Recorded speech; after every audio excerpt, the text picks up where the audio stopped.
Today on God Wins with Miss Lena Chow. Hi guys, hope everyone is doing well. I'm doing well and I thank God for this opportunity and chance to be able to be before you and to talk to you about something very life-changing. I really don't know why, but I feel strongly about talking about this, and it's a push that the Spirit of God has been giving me for the past few days, and I don't even know why. I really don't know why, but it seems it is relevant and it's going to speak to someone who needs to hear it. So, by the Spirit of God and by the power of Him at work in my life, I'm going to talk about it, and I know it is going to be helpful in one way or another, and it will help us to deal with it when it comes in the best way that we can, in the best way we only can do with it, because at the same time, there's really not much that we can do about whatever I'm going to be talking about. I know you're curious, you want to find out, what is this girl talking about? What is this thing that she keeps on and on and on and she doesn't want to mention it? Well, it's not something very commonly talked about. It's not something that is very popular.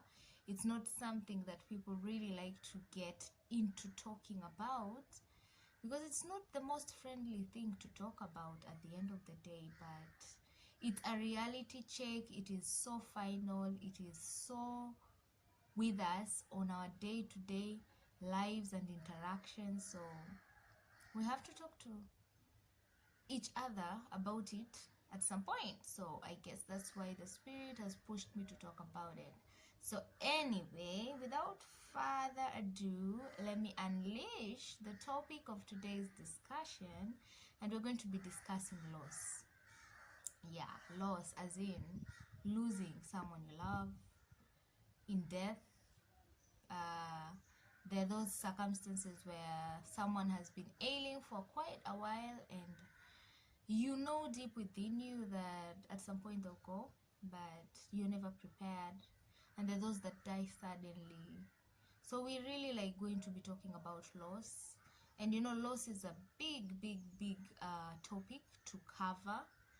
So there are many categories of losses. There are people who have lost their jobs during this quarantine. There are those who have lost their loved ones. So it has even gotten harder now that we are in lockdown and quarantine and stuff like that. So that is what I'm going to be talking about today. So stay tuned.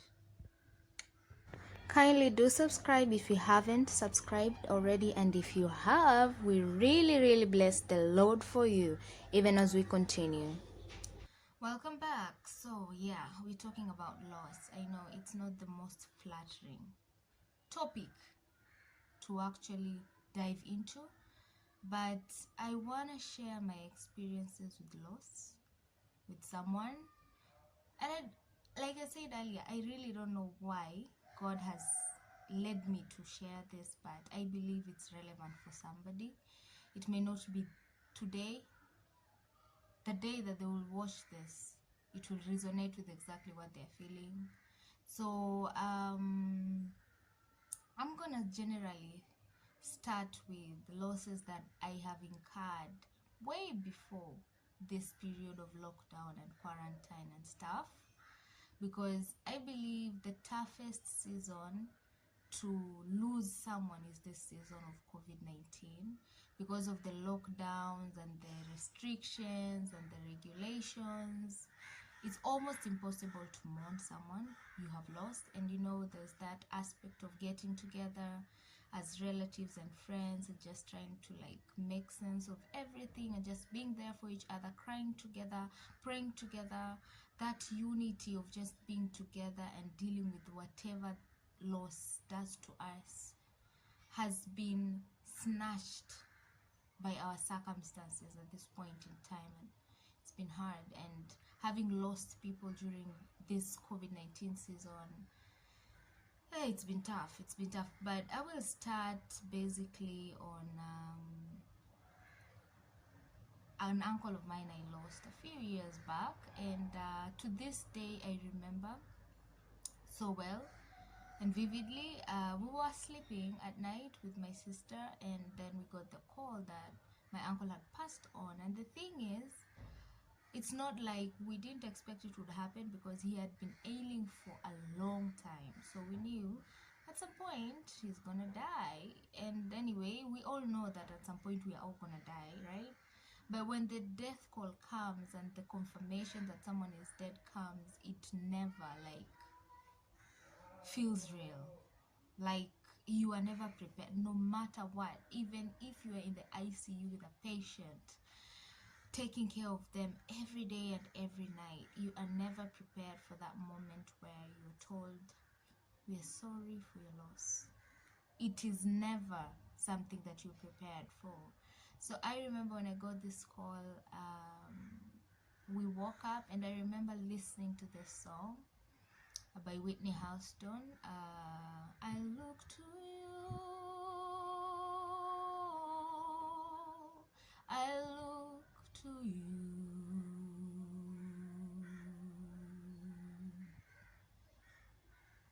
Yeah, I listened to that song all night. I couldn't sleep. I think I cried. Like, I don't remember, because what happens with me when I hear news about loss, most of the time I'm in this state where I don't remember much. I don't remember much of what happens. So my dealing with loss has been different for different people. So with this particular uncle of mine, I remember that song, that one song of Whitney Houston. At that time I was not born again, so I can't say that I didn't lean on God or something. At that point, the only thing I knew was I needed something to give me the strength to move on. Yeah. And I was so introverted at that point. I never used to talk about my feelings that much, so I didn't express myself. So the only way I could deal with the loss was to listen to that song over and over and over. And for the first time, that song made sense. I had listened to it before, but at that point in time, it was so relevant for that particular situation. And I remember it was so hard. I know you can all relate, because I believe anyone watching this has lost someone at one point or another. And you can share your experiences below. Sharing is caring. It kind of helps with whatever situation, yeah? And then 3 months down the line, we lost another relative, and at this point, it was not the one that we were prepared for, because this relative was not even sick. They just got sick one day, and you're rushed to hospital, just like I can have a headache and I go to hospital, and then I go to hospital, before we know it I'm in the ICU, before we know it someone is dead. That's what happened now. And this time around, it wasn't anyone other than my aunt, the brother to the uncle who had died. So this is like double loss in a span of 3 months. We haven't even mourned my uncle enough to actually be prepared for another loss in the family, but this happened. And I remember when I got the call that my aunt was in the ICU, I was like, what? Like when you get that call being told that someone is in the ICU, like, this is bad, this is really bad, and it's like a matter of life and death. This person can either come out of the CU or ICU, or they can die. So when I got that call, I was really disturbed. And I remember I was hanging out with my cousin, and I just like told him, like, auntie is in the ICU right now, and the situation is not good. Then immediately, I think a day after I had gotten that call, we got the news that my aunt had died. And I remember with this particular loss, I don't even remember if I cried. That's the funny thing with the death. Sometimes you don't even remember the details, because with some I remember vividly. Like, there's an aunt of mine who passed on, and I remember when I heard about her death, I was holding a cup and it fell, and I became a walking zombie. because I remember leaving the house and going outside and sitting. No, actually I was outside and I was just looking at the environment, but it's like I wasn't even there. And then there were tears just rolling down my eyes. I guess that was shock. That was what I was told. I think it was shock, and it was not like the reality had dawned on me. I was just in shock. And at this point, even if you slapped me, I probably wouldn't have felt anything, you know. But with this particular aunt of mine, the one that died 3 months after my uncle, I don't remember much, but I remember being depressed a few weeks after we had laid her to rest. And I remember I'd wake up at 5 in the morning and I'd cry, and I didn't know why. And then I was so empty, I was lost. I didn't talk to anyone. I'd just be walking like I was a robot. Everything would happen as it should because my body was in full functioning, but it's like my soul was dead or something for a considerable long time. And by the time I got to realize it was depression, was the time when now I'd wake up at 5 in the morning and I would cry and cry and cry, and then I'd wake up and continue with my day, and then 5 p.m. I'd cry again and I'd cry again. And I remember this time the song that held me together was One Sweet Day, the song by Mariah Carey and Boyz II Men that talks about seeing the people that have gone on that sweet day when we meet, how we regret having not said what we should have said, how we regret having not spent the time that we had imagined or desired to spend time with these people before they were taken away by nature through death and stuff. And I remember that song would just be all I'd listen to, and it would make a lot of sense. And sometimes I would even imaginarily like talk to my aunt, you know. And it was hard, and death is hard. Death is hard. There's no formula. People say that there are stages of grief, anger, denial and stuff, and there's even a lineup of how they roll, which one starts, which one ends. But the truth is, it's not that simple. It's not about you getting shocked and then being in denial, then begging, or rather what is it called, bargaining, and then acceptance. Sometimes you will be at the bargaining stage, and then all of a sudden you're in the depression stage, and then all of a sudden you're in denial. There's no formula. And death is hard. Death is hard. It's the hardest thing that we can ever deal with as human beings. And that is why the only sober thing I can say is, don't hide how you feel when someone you love dies.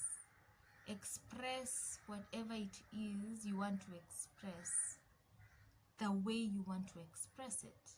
I tell people, if someone loses someone and they decide the only way I can survive this is to drink alcohol, just give them time, give them their space. People have different ways of dealing with loss. There are people who will walk out of the place and not come back, and then they'll come back but die. Like, we deal differently with loss, and it's not right to dictate how someone deals with death. Let them deal with death the way they can, because we are different, we are wired differently, we reason differently, we resonate differently. So at the end of the day, the way I deal with loss is not the same way you deal with loss. All I know now that I'm born again is only God can help someone who has lost someone. What we do is moral support. We stay with them, chat with them, maybe sometimes distract them, sometimes even cry with them if that is what it takes. At the end of the day, there's no formula of how you can be there for someone who has lost their loved one. I remember during the lockdown, I lost 2 people. and it was on in a span of, I think, a period of 1 month. One died, and then a month later another one died, and it was even harder because now we are not even able to gather together and cry together and pray together. So you have to deal with your heartache in your own home, in your own way. So it was even harder, it was more difficult. And I remember thinking I'm gonna be depressed. Like, I remember there was a time I couldn't even stop myself. Like, I know sometimes I cry, and I cry for a duration of time, but there was a point I could cry and I could not stop. It even freaked me out because I'm thinking now, if I'm crying this much and I can't stop, what does it mean? Does it mean this is my life? Does it mean I'm going to be crying every day? And you know, at this point, there are very many things that people are telling you, and all people are trying to do is doing the best they can to be there for you. And sometimes it's annoying, sometimes they don't get it, and it's okay because it's hard. So the best we can do is to seek God to help us know how to deal with loss, because he's the only one who has a formula. And even in seeking God, the only thing that keeps us sober under the circumstances is the prayers of the people around you, because without that, I don't think anyone can survive loss, because it's hard, it's hard. So I know, as much as I have lost the two relatives and I was not even able to view their bodies, I was not able to attend their burials, I know it's a reality that I'm gonna have to face at some point, because when things are back to the new normal, or things are opened up, I'll be able to travel and maybe even visit these relatives, and probably maybe we'll have to cry again, like, it's so unscripted. We don't even know what to expect anymore. But at the end of the day, loss is a reality that we need to deal with, but we need to realize that God is the only one who understands and knows how to comfort someone who has lost someone. You can never understand exactly what someone needs when they have lost someone they love, because it's a pain that is only explainable to the person that is feeling it.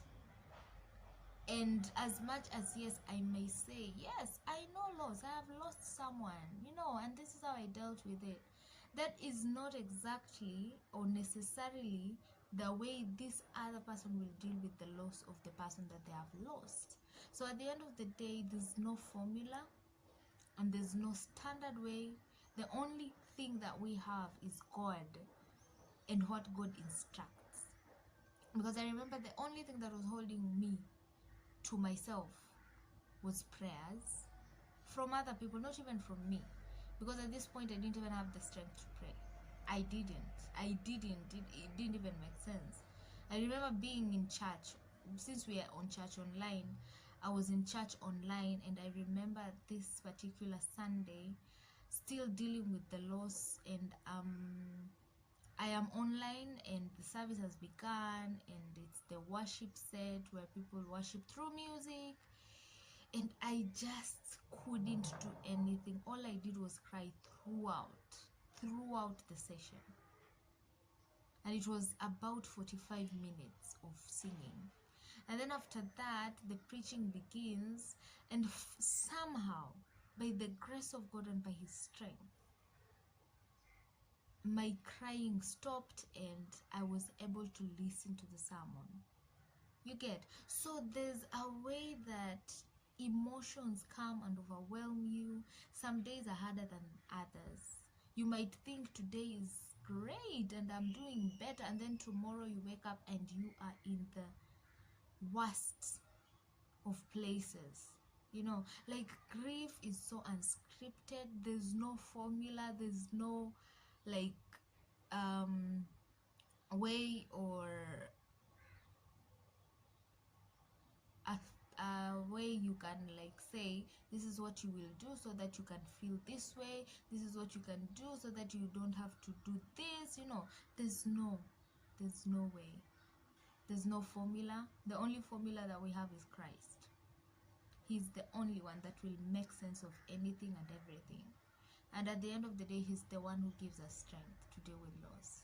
So today I was led to share about loss, and I don't know why, but if this is something that has touched you, you can comment in the comment section below, and we can continue helping each other and praying with one another even as we continue to deal with losses. Because just because right now I have not lost anyone, it doesn't mean someone out there has not lost someone. That's the reality of life. I may not be suffering from grief right now, but someone out there is actually suffering from grief because they just lost someone they love. So it's a cycle that goes on and on and on and on, and at the end of the day, we are always dealing with loss. And the best we can do is to pray for each other and be there for each other, even if it means just sitting silently with someone because you don't know what to say. But when you don't say anything, it's even worse, because now this person will not feel like you even care, you know, from experience. So just be there. You don't know what to say, don't say anything. Make that call and be silent on the other line. Maybe the person who has lost someone will start a conversation. If you don't have the words, just pray with them and limit the things that you say to people during their loss, because at some point the words that we say sometimes are not very sensitive. As much as you're trying to help, at some point it becomes offensive to the person who has lost someone. So at the end of the day, like I say, there's no formula. Only God can show us the formula and the way to deal with loss. And it's not a guarantee that you will deal with the loss today and it will be gone today. The truth is, we find ways of moving on with our lives, but it doesn't mean the people that we have lost we forget. We live remembering them and the memories that we created with them, and cherish them and live vicariously sometimes through them if they are people that we looked up to. Yeah, we want to make them proud. They're not here, yes, but you remember the words that maybe they used to tell you, and they give you the strength to keep fighting. You remember the moments that you shared and the love that was between the two of you, and that gives you the strength. You remember their characters, and that gives you the grace to continue living and to know that they would want you to, you know. So thank you for tuning into this episode on loss, and be glorified. May God be glorified for this, and I pray that you will continue to trust God even with your losses, and to know that no matter how hard, how dark, how awkward, at the end of the day, He's got you at the palm of His hands, and will find a way to make you deal with whatever it is that you need to deal with in the best and the most amicable way you can. Okay? Alright. I'll see you in my next video. I love you guys. Thank you for tuning in on today's episode. We love that you are here with us, and we pray that you will continue to abound in every good thing.